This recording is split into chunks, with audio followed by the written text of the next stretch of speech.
Do your patients ever dictate or dilute down their own treatment instead of following your advice?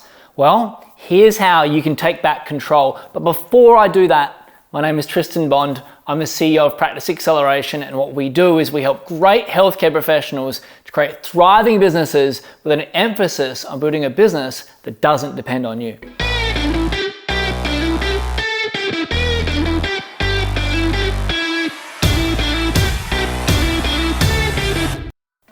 Now, if a patient is telling you how to treat them, or if you're letting them take on their own recommendations or dilute down your recommendations, I'm just gonna put this out there.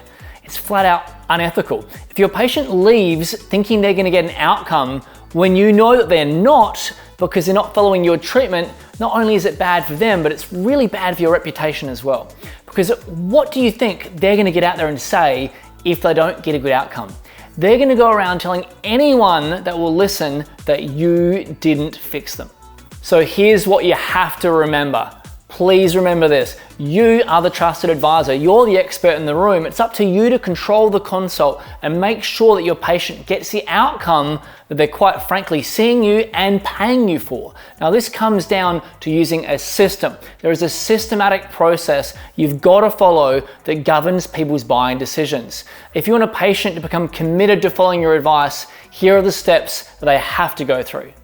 Number one is desire. The patient needs to really connect with their desire to actually get better.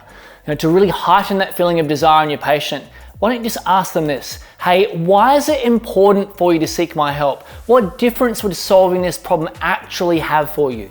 Just ask them that and create some desire. Number two is they need to actually intend to follow your advice. Some people come to you with the desire to get better, but with actually no intention of following your recommendations. In order to create intention, here's something that you can say early on in the consult. Write this down. At the end of today's consult, I'm going to show you exactly what to do and how often to do it to get the outcome that you want. When I show it to you, would you be interested in following my advice completely? Just say that, and then you've created the intentionality needed. Now, the goal here is to get the patient to commit to saying a yes. If they say no, I'd ask them then why are you here? And work back into the desire and then build that intention again from there. Now, after intention, they've got to have commitment. At the end of the consult, just say this, hey, let's organize your treatment schedule for you right now. And you walk out to the reception area and you book in all of your recommendation in its entirety. Now, if they resist booking in the entire plan, that's a sign that you haven't built enough desire, connection, intentionality, or commitment. Number three, let's talk about connection. Without this, your patient's gonna get buyer's remorse, they'll drop out of their treatment plan. The way that we build that is we send our patients out a post-consult sequence using email, text, and voice messages that really builds that feeling that they made the right decision in choosing you and working with you on their health.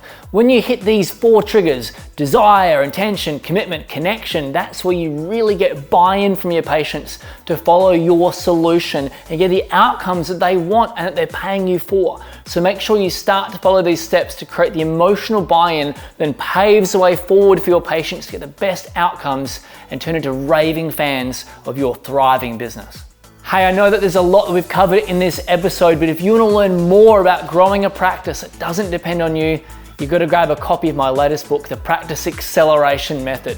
The book is filled with actionable insights and do this, then do that instructions for systemizing your business, training an A player, attracting leads on demand, and so much more. I'll pop a link below for you to access it. Just go through the book, follow it step by step, and then you see the growth happen in your practice for yourself. Once again, thank you so much for watching my videos. I really appreciate you, and I'll see you on the other side.